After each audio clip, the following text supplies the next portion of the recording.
Welcome to the channel, guys. This video is a little different from what I normally produce, but I really wanted to bring this one to you. You see, this was owned by one of my very good work colleagues. He found it sitting in a field looking fairly second-hand.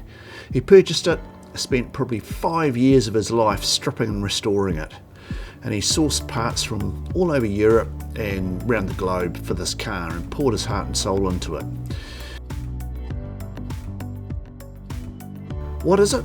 It's a Fiat 126. It was the successor from the Fiat 500, we call it the Bambina in this country, and although they were rare in this country, they were a very successful car in Europe, especially in Poland, where they were nicknamed Maluch, which is short for little one.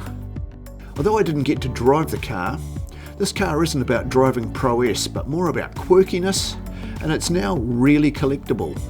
These were produced from 1972 right through to 2000, with over 4 million cars produced. The bulk of them were produced for the Polish market, where most people have modest incomes, and this gave the people a practical, reliable, uncomplicated car that was super cheap to run. These were marketed as Fiat Polski. Some models only had rubber mats. This one, however, has the luxurious carpet on the floors as well as rubber mats. Interestingly, these were so basic or quirky, depending on your point of view, that it used levers behind the handbrake to get it started. One was the starter motor and the other was the primer for fuel.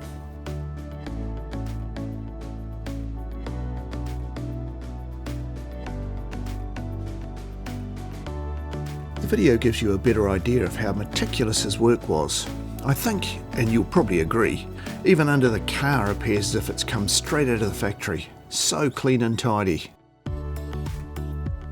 Sadly, my friend passed away before he could get this certified for the road, so my intention is to showcase the car and assist his lovely wife to find someone who will cherish this car and complete the restoration.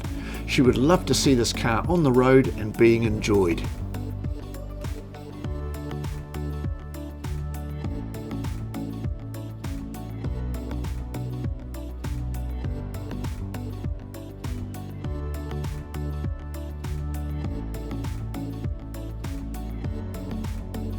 Thanks for watching, guys. See you in the next one.